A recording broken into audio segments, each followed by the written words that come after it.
June 2008, a Conservative MP resigns his safe seat to force a by-election about himself. He calls it a matter of principle. The press call it a vanity project. Labour refused to stand, the Lib Dems refused to stand, and one more party looks at the whole circus and quietly declines to send anyone at all. That party was UKIP, whose leader at the time was one Nigel Farage. Now just hold on to that thought, because on Thursday, Clacton votes in a by-election Nigel Farage called on himself. Today I will resign as a Member of Parliament for Clacton-on-Sea, thereby forcing a by-election. I will be putting my name forward to stand in this by-election. Every serious party in Britain has just done to Nigel what Nigel's party did to David Davis 18 years ago.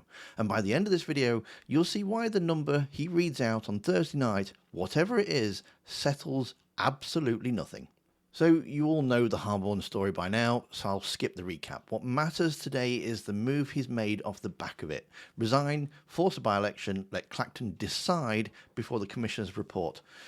Let the voters judge, he says, except the voters aren't being shown the evidence because there isn't a published report to show them. He's asked for an acquittal before the case files even open. Then there's the question of who's actually fighting. Labour, the Conservatives, the Lib Dems and the Greens have all declined to stand.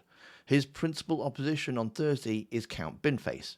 Here's Michael Crick, Farage's own biographer, a man who's been following him around since the 90s, and what that really means for him.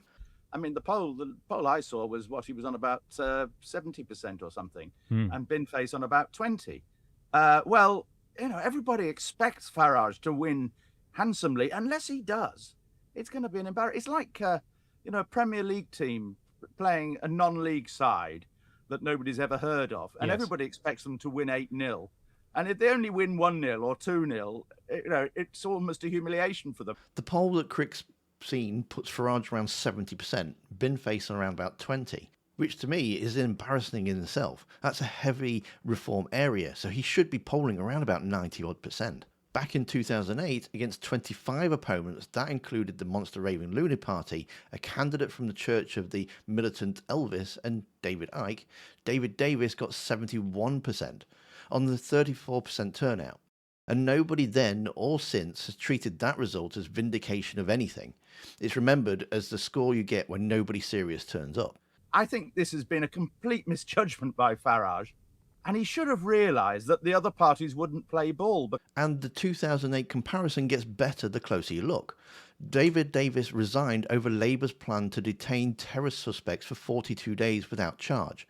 Labour's official statement called this by-election, and I quote, a political stunt. Gordon Brown called it a farce. And UKIP, now I'm not going to put words in 2008 Nigel's mouth because I don't need to. The record just shows that he simply didn't stand.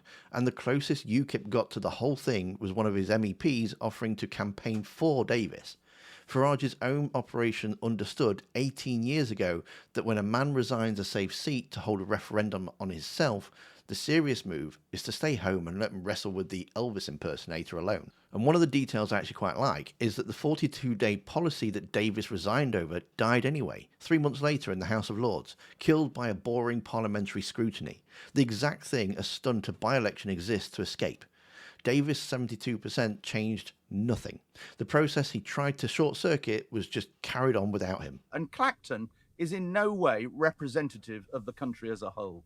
I mean, Clacton has always been one of the most Brexity, shall we say, parliamentary constituencies. Even way back in 1997, it was one of those seats where UKIP did the best.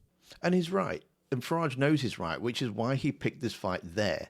Clacton is about the most Farage-friendly ground in Britain. It's the first seat that UKIP ever won. Douglas Carswell's defection by-election back in 2014, and it's been the country's Brexit heartland since before Brexit even existed.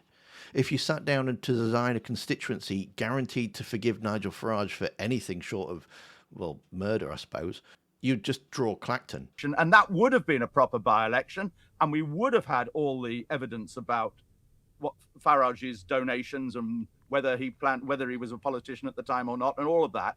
That could have been laid out, and the people of Clacton could judge, and indeed the people of the country could. So it's a bogus by-election. It's a farce. And so all Thursday really is just a dress rehearsal. The proper process is still running and it doesn't care about this vote. The Commissioner finishes inquiry and reports to the Standards Committee. The committee then can recommend a suspension.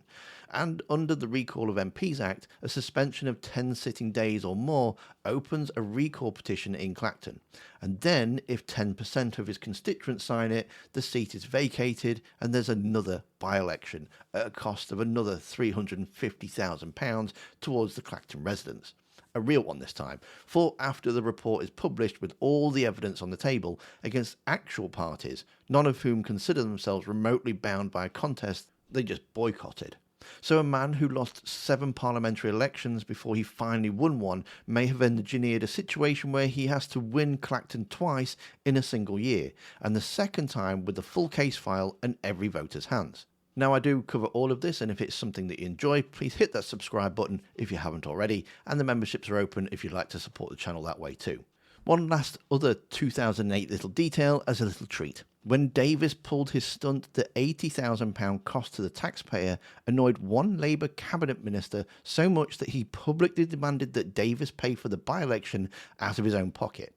That minister was Andy Burnham. And to see how his own constituents were asked to name the one thing he achieved for the town, well, I won't spoil it. You can see how Clacton really feels about its MP in the video that's on screen now. Thanks for watching. Don't forget to hit that like button, and I'll see you next time.